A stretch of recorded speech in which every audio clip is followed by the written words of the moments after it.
Darlings, my darlings, it's time for the energy report for the week of July 22nd. All right, we got a couple of questions for you this week. The first question is, what kind of leader are you in relation to yourself and others? How do you lead yourself? How do you lead others? What energy do you show up in whenever you're in that situation, when you're in that role? Question number 2. What inner wounds have stopped you from taking action in your life? Listen, I already know for me, like it's been a lot of fear of being seen, fear of being judged, fear of being ridiculed, fear of being publicly humiliated, etc., so on and so forth. Question number 3.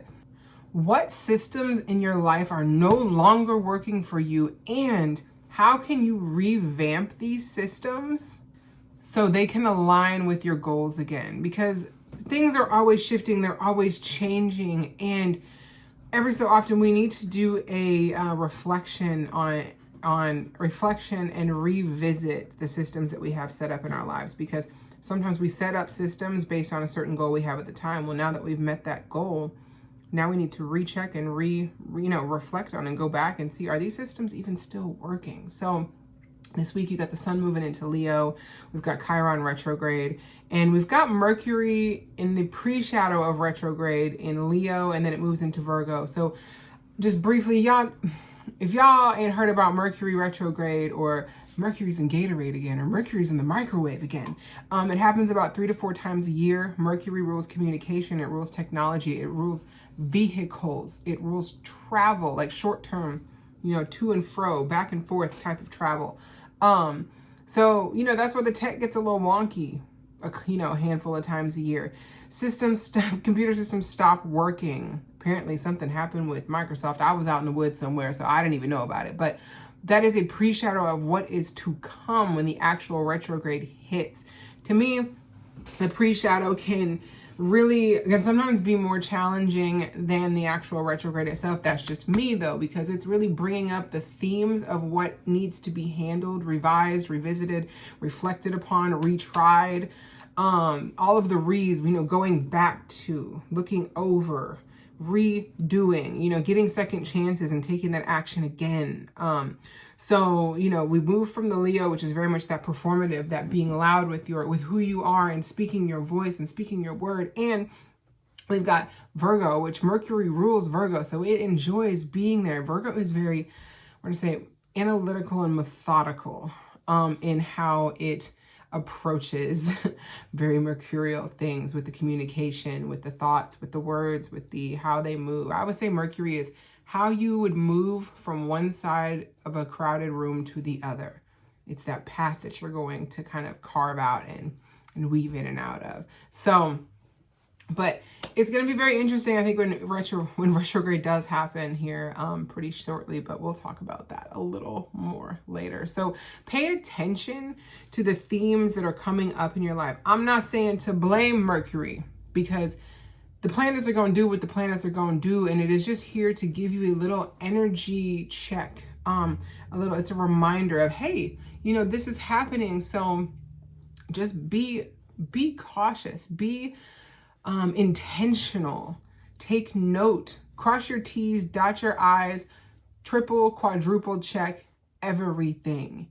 Make sure you're actually present when you're listening, instead of being there but not actually being there. So, that's what I got for you about that. We got the cards for the week. We are using the African Goddess Rising deck by Abiola Abrams. See if I said her name right. But let's see what we got. What we got for the week of July. First, we've got grounding. Look, I ain't gonna pronounce these names and fuck them up, so here we are. Number 3, Sawtche. I was gonna try. Grounding. Second, we've got Atete. Worthiness, 14. That is my number. Worthiness.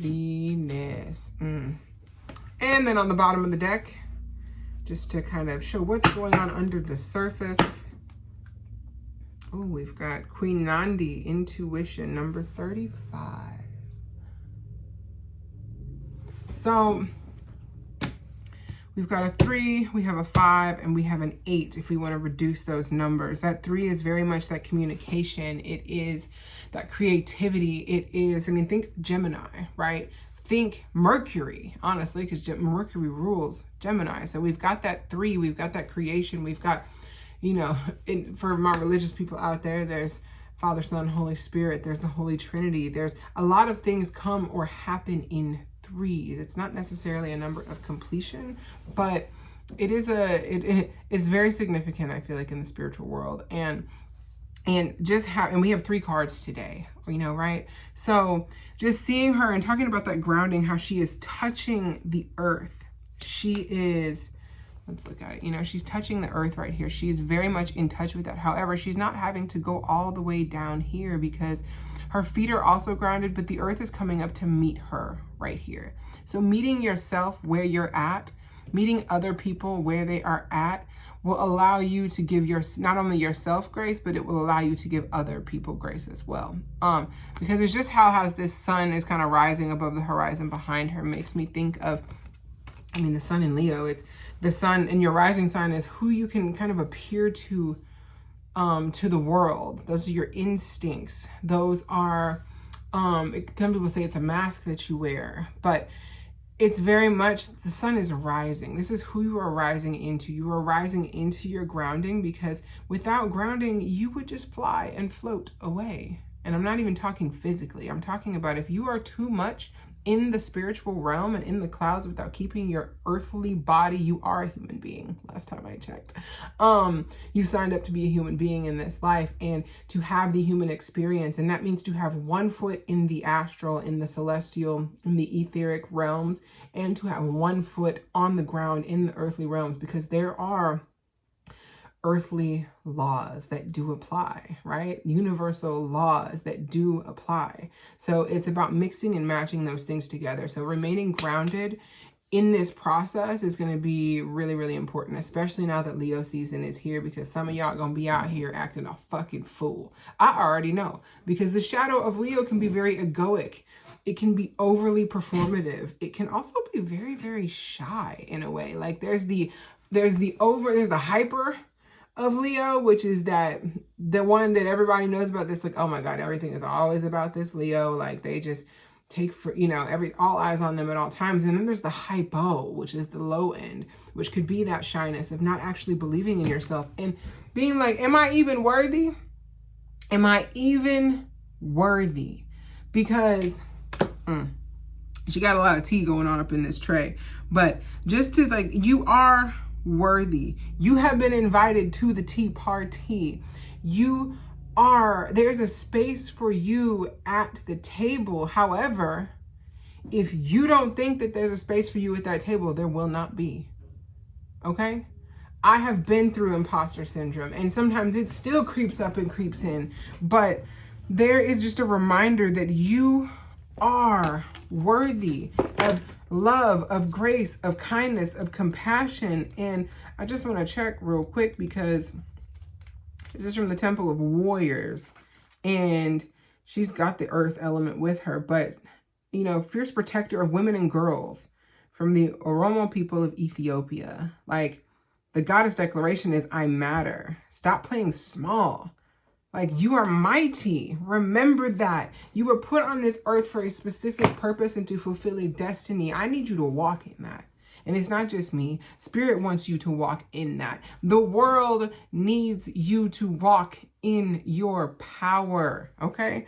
And lastly, again, we're going to do Queen Nandi with the intuition, because you instinctively know which way to go. Listen to your inner child. That's what we're going to call this one, even though this is her child. But listen to your inner child. Give your inner child what it needs so that intuition can flow very freely and flow very clearly.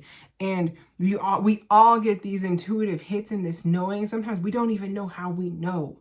But trust and believe that if your spirit is telling you there's something you need to do to ground, do it.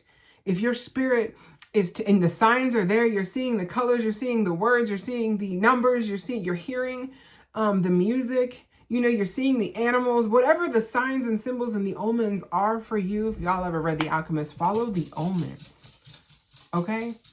Follow the omens, because that is going to lead you exactly where you're meant to be. And everything happens in divine timing, right? Everything happens in divine timing. And with that 5 and that 3, that boils down to that 8, which brings me to all the spiders I fucking saw this weekend. But 8 being that number of abundance, of prosperity. And think of the infinity symbol. You are always connected to everything that you need at any point in this world. It is about tapping into it and remembering that you have everything that you need inside of you. Because, let's see, her goddess declaration is, I am knowing. Like, take a deep breath and surrender to what you know to be true. And then real quick, we're going to give you the first one, her goddess declaration. Goddess declaration of grounding is, I am firmly planted and deeply rooted.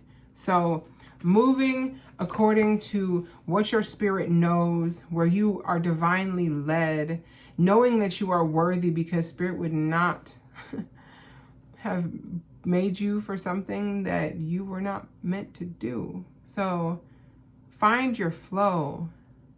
Find your flow, my darlings.